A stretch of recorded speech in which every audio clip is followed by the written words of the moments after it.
export sector challenges. I don't even know where to begin because we've had a lot of good news throughout the year, achieving like over 70% of the target by the third quarter and all of that. And then suddenly we had the floods. The answer, the question sounds obvious, but I think you would know more specifics about how exactly the devastation has impacted exporters. It's difficult to fathom the amount of damage that has actually occurred in rupees and cents at the moment, because certain areas are still not accessible for assessment.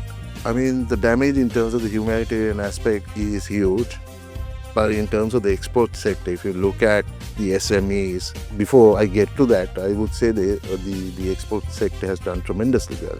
Your factories are inoperable and they have to be repaired. Then you have logistics issues, you're going to have infrastructure issues. So in the short term, you're going to have all of these problems affecting exporters. Now, if you look at the long term, and the long term impact is going to be how do we restructure or repair the country. I think here a comprehensive loss assessment needs to be done.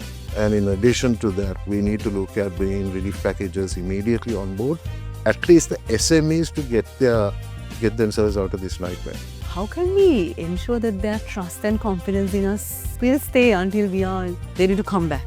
Trust is built with transparency and communication. So I think that's the first step that exporters need to follow, is to ensure that we are radically transparent and we communicate as fast as possible. If our facilities are being affected, if you're having supply chain issues, machinery issues, I don't think that they are going to be heartless people. They are obviously going to be very concerned about our labor population as well. If we can show that exporters are doing something to bring their livelihoods and living standards back up to par, especially the buyers, I feel that they will be extremely motivated to come back and work with us. So I think if we follow those three principles or those three pillars, I think we should be all right.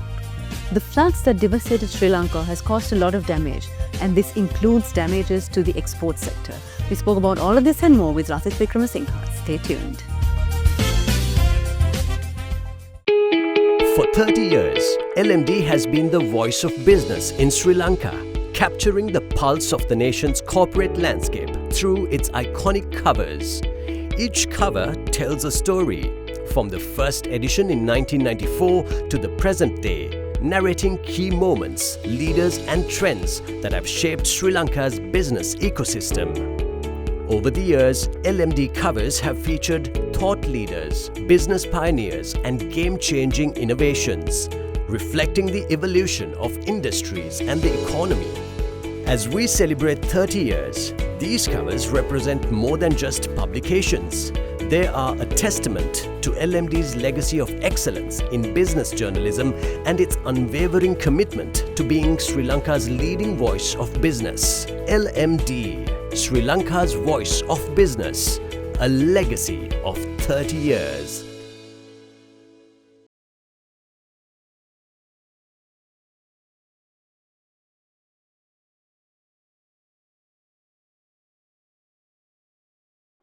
Hello and welcome to LMDtv. The topic of conversation today is export sector challenges, and I'm here with the Group Director of CBL, Rasith Wickramasingha. Welcome to our show. Pleasure to be here. Lovely to have you. Thank you. Export sector challenges. I don't even know where to begin because we've had a lot of good news throughout the year, achieving like over 70% of the target by the third quarter and all of that. And then suddenly we had the floods. Very true, very true. The answer, the question sounds obvious, but I think you would know more specifics about how exactly the devastation has impacted exporters. Actually, it's just heartbreaking when you see the anguish in people's eyes and the level of devastation that our country has gone through. It's difficult to fathom the amount of damage that has actually occurred in rupees and cents at the moment, because certain areas are still not accessible for assessment.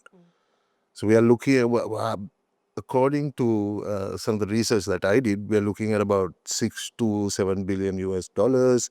We're looking at 1.5 million people affected, somewhere around 20,000 to 30,000 homes destroyed. So, I mean, the damage in terms of the humanitarian aspect is huge. But in terms of the export sector, if you look at the SMEs,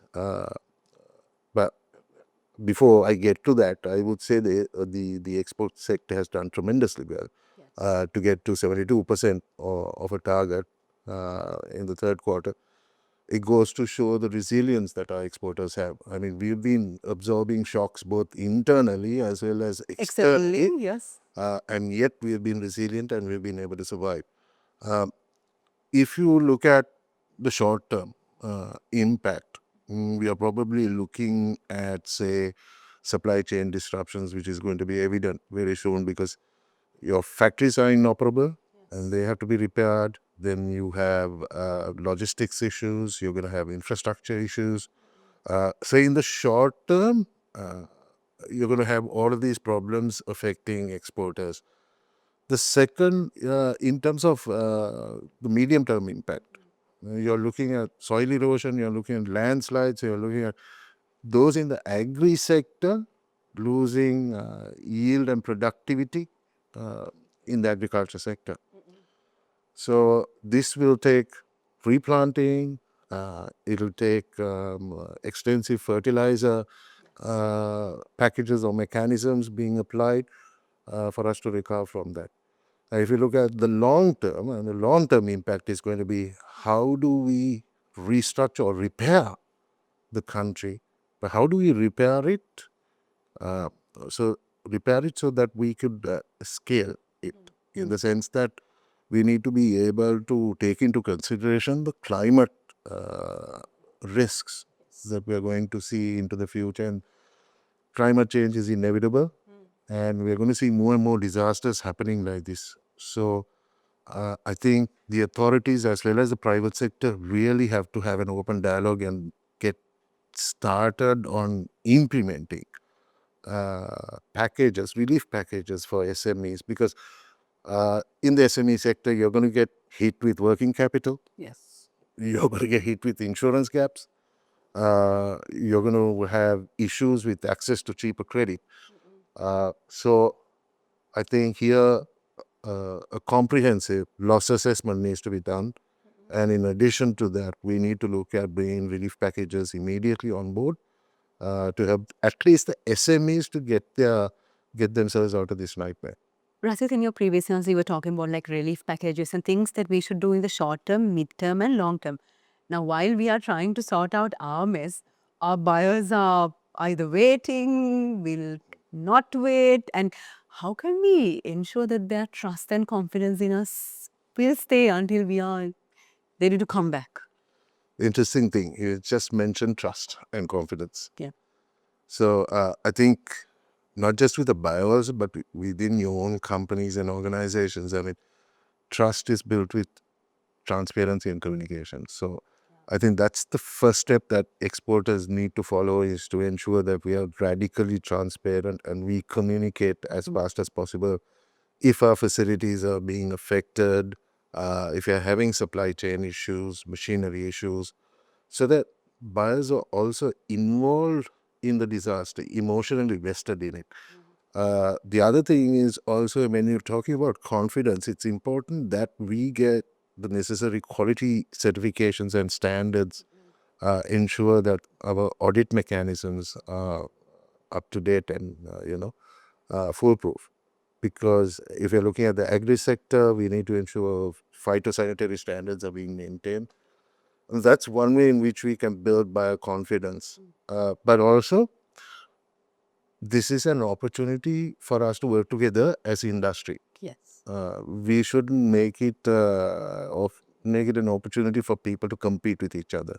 If we can get together as industries and help each other work together collaboratively rather than against each other as an industry, I'm sure we can minimize this impact.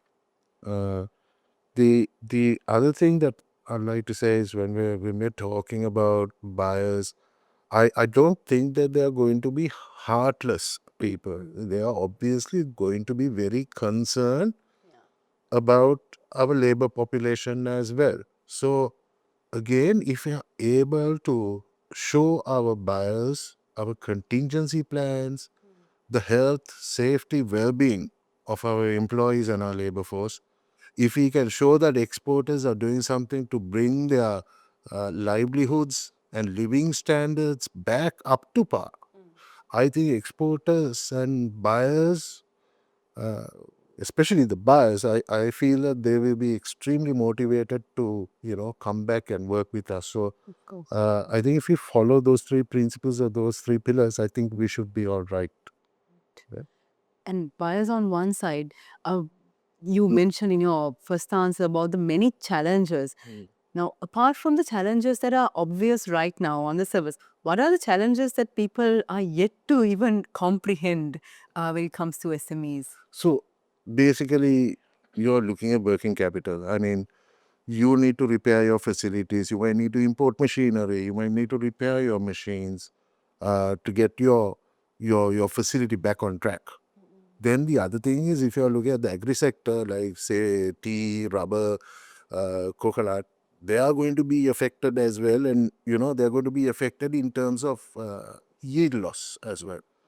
So these are some of the challenges that we are going to see in the medium term to long term.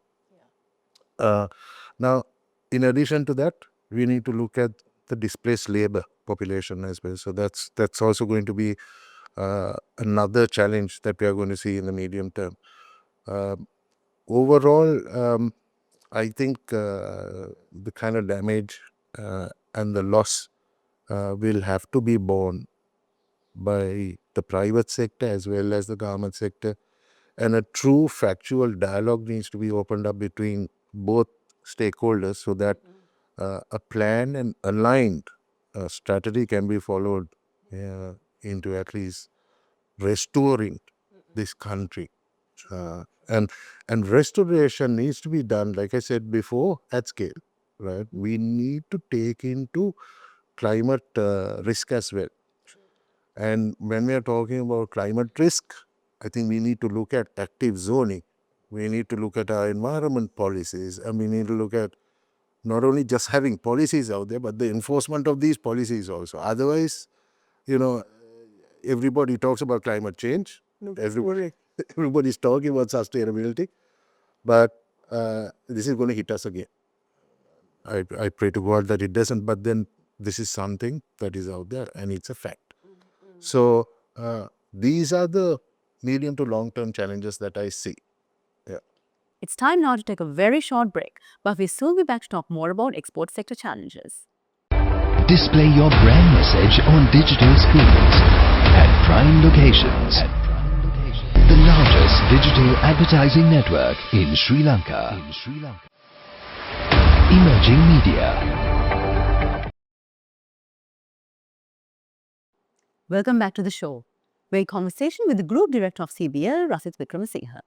Rasith, before all these floods, we were talking about how, as a result of the US taxes, that Sri Lanka really should look at diversifying our market access. Now, I'm sure this still needs to be done, but now it has to be done in a different way, probably. What are your thoughts on this? Market access, very interesting thing. And you mentioned the word diversification. Diversification and market access are risk mitigation. So it's no longer a choice. It's something that we as exporters have to do in a country. As a country as well, we have to do. But if you look at expanding our market access, I think government agencies also have a lot of work to do.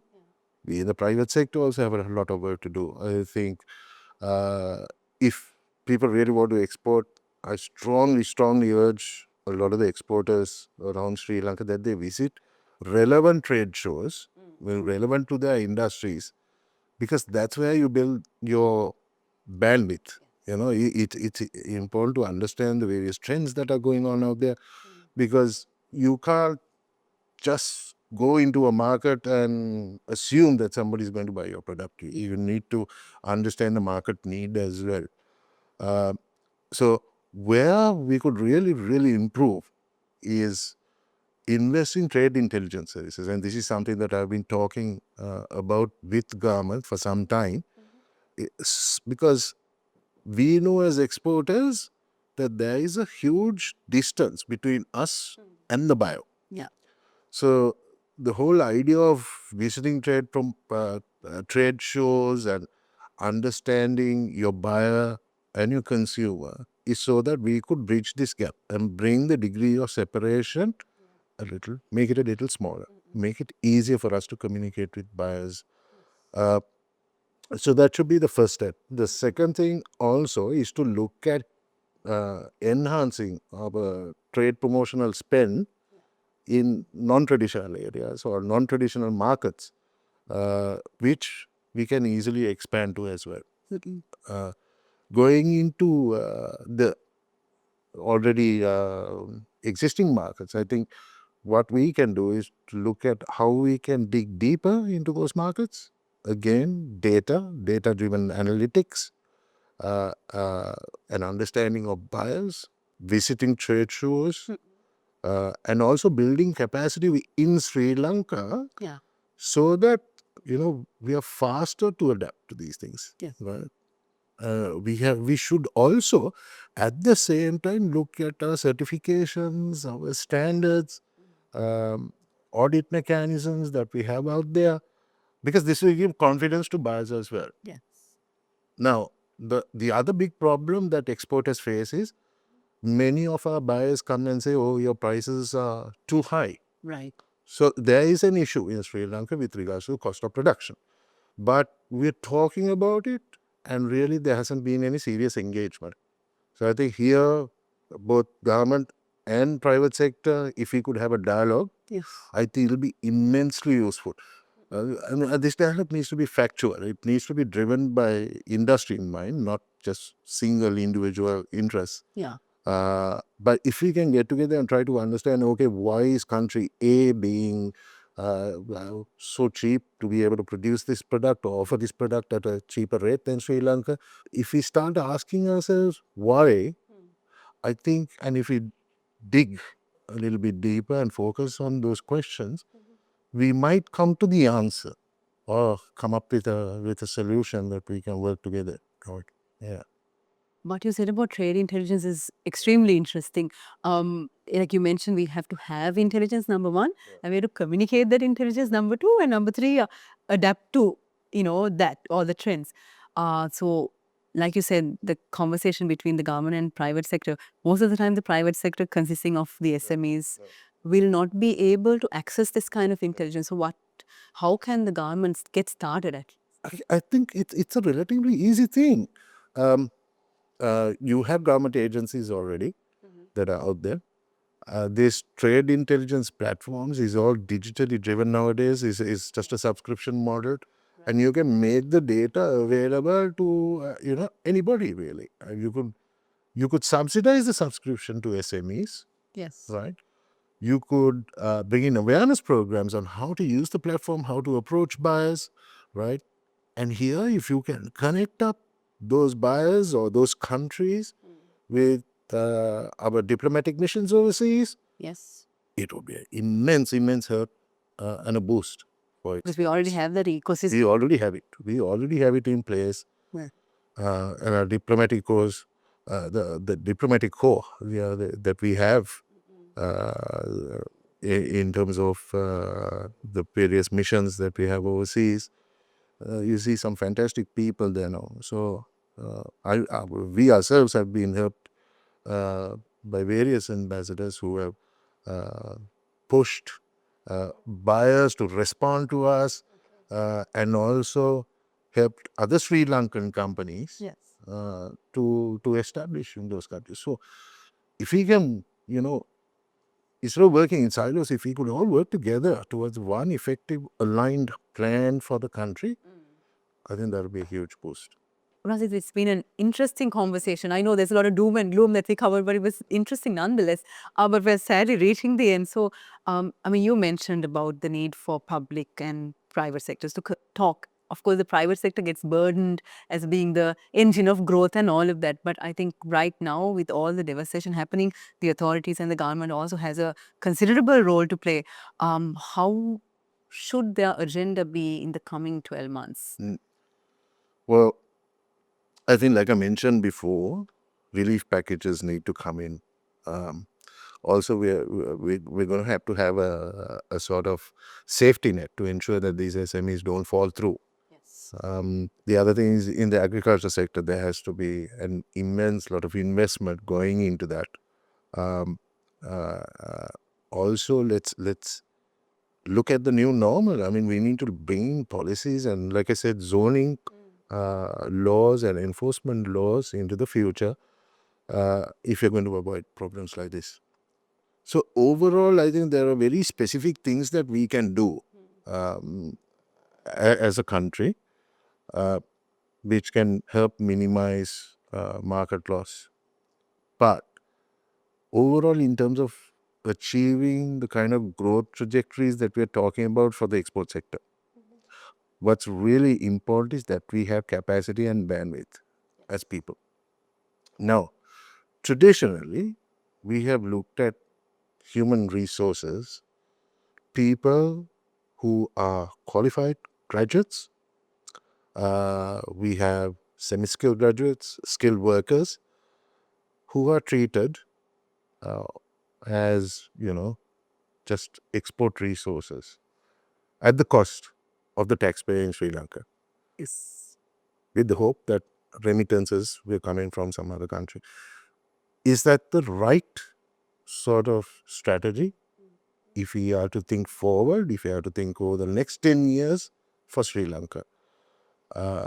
Because Sri Lankan businesses also need to evolve. Today, the big hype is AI, which our adoption rate is very, very low in Sri Lanka, especially in the Sri Lankan business environment. So how can we increase this? Why is it that we're having so many young people who are qualified migrating out of this country? There is a problem there, and I think we need to address it as well. Because if we have this brain drain, it's pointless us looking at diversifying exports or looking at moving from value or volume to value, looking at branding, looking at any of these initiatives if you don't have the right capacity of people that are there. So here, I think we need to understand what our tertiary institutions are doing and how they can support the growth of the country. So what is the actual skill set that we need? What are the capabilities that are needed for businesses and the economy to flourish? And that's what we need to be putting on. It is good having a look at the primary and the secondary sector as well. But the tertiary sector, I think, is extremely important because that can give us results now. The other thing is, I think we treat qualified professionals, skilled workers under the framework of labor. That thinking also needs to change. I think the sooner or later that we start thinking of people as human resources and strategic human resources, that's when we are going to be able to set the change in our country. So it needs to be a total cultural change as well, but it can be done. And if I'm not mistaken, there was a National Human Resources Council, which I don't know what happened to it, but these are some things that can be brought into force again. And will need to be brought into force. Yes. Don't have a choice. I think so, because end of the day, if it's not labor that drives an organization. If you're looking at the service sector, we need to be skilled workers and also qualified and experienced people. And that's the only way that we can go forward. Because if you look at a whole host of other countries, you see a lot of Sri Lankans living overseas, and they're doing some fantastic stuff. Exactly. You have Sri Lankans working in NASA, all these universities in terms of high-tech stuff. So it'll be fantastic if we can bring at least about 10% of those guys back into this country. The sky's the limit. Sky's the limit. Thank you very much. Lots to do, lots to question, lots to change. Absolutely. Let's hope we do it. Thank you very much. Thanks. We've been in conversation with the Group Director of CBL, Rasith Wickramasingha. Thank you very much for an insightful interview. Thank you. Thanks very much. Pleasure to be here. And thank you to all our viewers for joining us. Until next time, take care. Don't forget to subscribe to our YouTube channel and follow us on Facebook, LinkedIn, Instagram and X. Thank you for watching and stay safe.